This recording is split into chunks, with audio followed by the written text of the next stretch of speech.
Oi, o Censura está começando agora. Doença crônica, sistêmica, inflamatória, não contagiosa, cercada de muito preconceito. Assim é a psoríase. Cerca de 2% da população mundial sofre com a doença e com a falta de informação sobre ela. É sobre a psoríase que vamos conversar com a dermatologista Luna Azulay. Fim de ano, 13º salário chegando, um alívio para muita gente. Uma pesquisa da Associação Nacional dos Executivos em Finanças mostrou que a maioria dos trabalhadores vai usar esse benefício para pagar dívidas. Nós vamos saber o que pensa o economista Luiz Carlos Evaldi sobre a utilização do 13º e, se você não tem 13º, como se livrar de alguma eventual dívida. Você sabe quando é que uma empresa pode incluir o nome de um devedor nos cadastros de serviços de proteção ao crédito?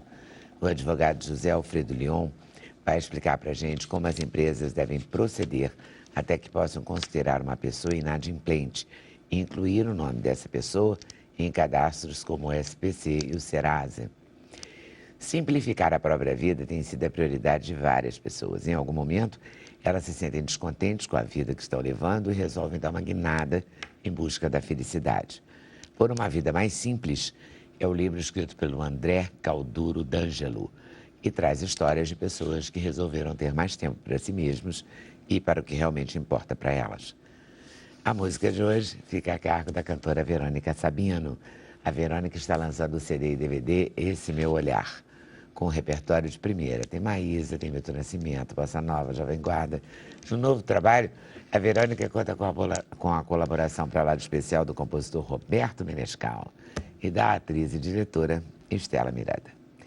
Para a realização desse programa, contamos com a participação de vocês, nossos debatedores fixos, por e-mail, Twitter, Instagram e Facebook.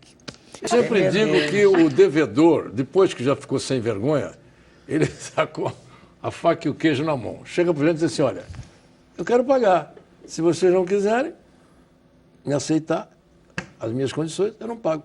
Porque é comum... As condições, digamos, é aceitável que eu diga só negocio sobre o principal?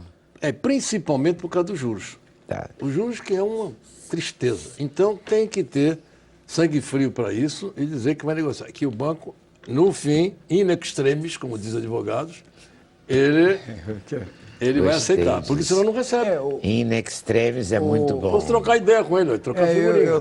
Eu tô me coçando aqui ali, Claro, respeitando, mas o que acontece com os bancos, eles hoje incham de tal forma a dívida, e eu estou vendo pela área jurídica e não econômica, que há possibilidade de diminuir, e principalmente quando mudar de exercício.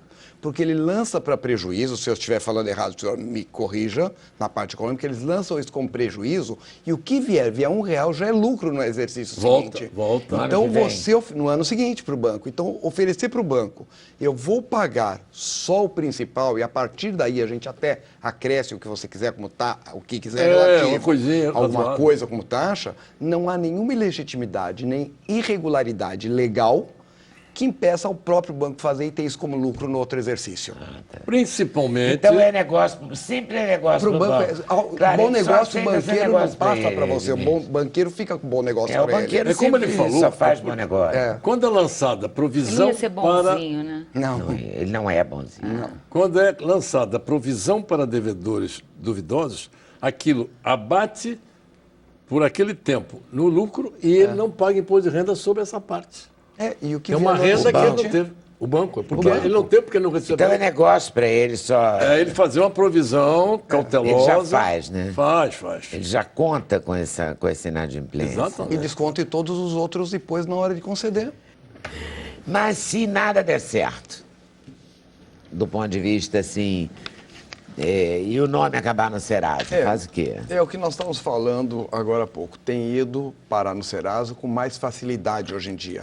Porque a provocação de ir para o Serasa, que para o fornecedor, para o banco, não faz diferença nenhuma, é uma medida coercitiva enorme para o consumidor.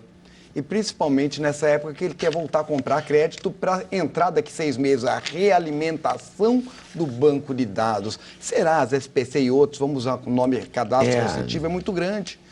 Eu saio hoje porque eu renegociei, pus de uma forma que eu quero, eu paguei a primeira parcela, eu saí do cadastro, Eu saí do cadastro, amanhã eu compro de novo a crédito e a própria parcela eu não pago ela depois daqui 60 dias.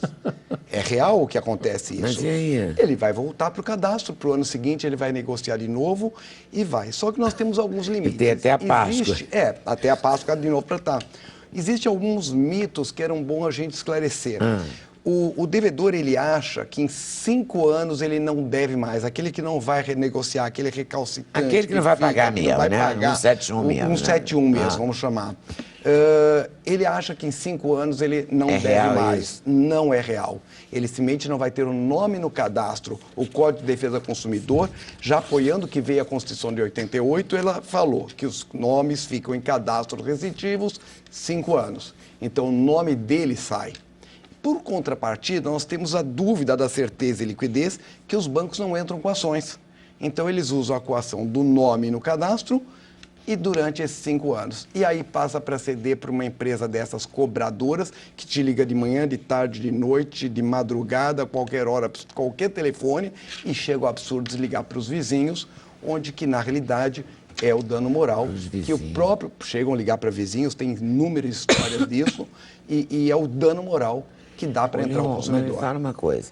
Por exemplo, acontece muito isso comigo. Pessoas que já trabalharam na minha casa, como funcionários, empregados domésticos e tal, eu fico recebendo esses telefonemas. A pessoa já saiu da minha casa há 6 anos, enfim, trabalhou 2 meses. Acontece muito isso. Eu não posso fazer nada, eu tenho que ficar mesmo aguentando esses telefones? Eu vou te explicar. Se a gente pegar os bancos de dados, vamos tratar especificamente a Serasa, e você colocar o CPF, num ponto lá tem os telefones. Cada vez que ela deu um cadastro, aparece uma lista de telefones e você teria de pedir exclusão neste banco de dados, que você não vai saber especificamente qual é, que hoje tem várias empresas. Você vai ser incomodada, é bem verdade. Eu sou muito prático, eu mato a pessoa, falo, ó, morreu. E aí, normalmente, acaba saindo do cadastro. É mais fácil, pelo menos para mim está morto, não trabalha mais comigo. E eu resolvo dessa forma. Eu dou o endereço do São João Batista. O número da turma, tal, direitinho. Você vê que a técnica não é só minha. É cada solução. Mas eu não quero dizer que a pessoa morreu. Sei lá, sou supersticiosa, eu gostava daquele motorista, por exemplo. Eu não quero matar. Então, a fórmula eu só gostaria que parassem com isso. A fórmula é achar e falar, negocie a sua dívida. Então, é falar, negocie a sua dívida, dê um novo telefone, dê onde você está, procure o credor, e aí você vai parar de ser incomodada sem ter nada com aquilo. Mas a pessoa não vai dar. Não vai dar, então mate, é mais fácil. Pelo menos não fisicamente. Simbolicamente, vamos deixar claro. Pelo amor de Deus. Mate simbolicamente, entre aspas. Uma então, coisa assim, na realidade é virtual. Isso. Os bancos, eles servem como um ato de coação hoje. Você vai ficar no banco durante 5 anos, vai ser excluída, não deixou de dever, só que para cobrar é uma ação ordinária de cobrança mais demorada. Mas aí o Evaldo já disse que eu vi de banqueiros que é acima de 30 mil... Eu acho que na justiça. Talvez... Abaixo de 30 acho que abaixo mil também não entram, não. Nós temos alguns aspectos para entrar na justiça. A ação ordinária de cobrança, ela é muito demorada. Ela é cara, só no Rio de Janeiro, por exemplo, a taxa é 2% sobre o valor do débito, mais as custas de escrivão. Em São Paulo é 1%, e como a justiça é estadualizada, varia de estado para estado. Eu conheço o Rio e São Paulo, os valores da taxa judiciária. Segundo, a demora judiciária. O judiciário está assoberbado. Então, as instituições vão demorar mais para receber. Não é negócio para a instituição. As dívidas que seriam para uma execução, que não é uma ação ordinária, que seriam mais rápidas, elas têm que ser líquidas e certas, fala a lei. Então, uma dívida... eu ia falar, cartão de crédito e cheque especial não é líquido e certo, porque foram tendo juros sobre juros, que é o anatocismo, e que não podem ser considerados líquidos e certos, não estão na ação de execução. Confissão de dívida, essa é líquida e certa, uma promissória que você assinou. Aluguel, IPTU é execução fiscal, já é um mas vai para a dívida ativa que quebra. E aí é executado fiscalmente.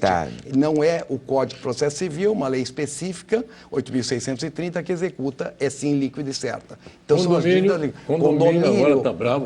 Mas o condomínio tem uma coisa melhor. Como a dívida de condomínio é o chamado prompt rem, adere ao imóvel, ele tem uma garantia. O imóvel não é protegido pelaquela lei do bem de família na dívida de condomínio. Então, ele tem uma ação de rito sumário, de cobrança. Pode leiloar o imóvel. Vai, no final, se não paga, vai leiloar o imóvel. Isso aqui eu li uma coisa também que eu não li, não prestei muita atenção. SEDAI é importante. SEDAI também é a Companhia é aquela de que eu Água chamei... do Rio. É Sabesp em São Paulo e outras companhias. Porque as contas de água se multiplicam, né, e elas aderem ao imóvel. A maior conta de condomínio é além dos funcionários, é a conta mais alta dos condomínios. E é isso, tipo de dívida que adere ao imóvel. Vamos falar do imóvel responde? O imóvel responde. Se for uma casa, responde a casa? Responde a casa e vai a leilão, porque é uma dívida que adere e que perde a proteção da Lei 8.009. Então, isso são as dívidas preocupantes. Empregado da casa, uma execução trabalhista. Empregado da casa, também o imóvel está... O imóvel responde? O imóvel responde. É uma das exceções da Lei do Bem de Família. Acidente de trânsito também, responde? Não, aí só se no acidente de trânsito caracterizar uma pensão alimentícia, vai ser uma indenização é uma coisa determinada. Mas se der uma pensão alimentícia para a família do vitimado, a pensão alimentícia perde a proteção da 8.009, que também aí os imóveis pessoais e bens que guarnecem respondem. Então, você falou que água também? Água também. Então, vamos falar de um escândalo aqui que só nesse país acontece. Campinas, os consumidores todos economizaram 25% no consumo de água. A concessionária da água faturou menos, aí aumentou 25% a tarifa. Pode isso? Isso foi um absurdo que saiu. Acredite nisso. Sabia, Leda? Não sabia. Tá aí, comi mosca nessa. Não Isso sabia. é um absurdo. Mas o que nós que temos... mau caráter essa concessionária de água, hein? Aí é uma combinação. Mas a bandeira vermelha, por exemplo, que nós temos usado constantemente, foi exatamente esse mesmo tipo de coisa. Porque eles tiveram que gastar mais para produzir. Ora, se eu sou um mecânico que me custa mais a eletricidade, eu vou cobrar mais do outro, me custa mais o equipamento. Em compensação, as elétricas, todo o país, conseguiram as bandeiras baseadas exatamente que diminuição do gasto e aumento do custo de produção. Essas imoralidades de Campinas nós temos em nível nacional, na realidade. Meu Deus. Bom, enfim, então não adianta você ficar 5 anos sem pagar achando que você se deu bem. Não, sumiu a dívida, não se deu bem. Vai continuar devedor e qualquer hora pode, se houver uma mudança de mentalidade, de ajuizamento de ações, começarem a ser cobrados através de ações ordinárias de cobrança ou as chamadas monitórias, que é baseado em qualquer documento assinado, que é um rito intermediário. Eu vou fazer o seguinte, eu vou para o intervalo e vou falar da vida mais simples aqui com o nosso André, mas de todo modo eu acho que a vida mais simples vai implicar também na dívida, porque uma vida mais simples significa que você vai levar uma vida mais simples, você vai mudar para o interior, tem casos assim? Tem casos Você vai ter um custo menor, então no fundo a gente está falando de economia, está falando de sobrevivência, de dinheiro e de dificuldades e de soluções, que era o nosso tema também aqui.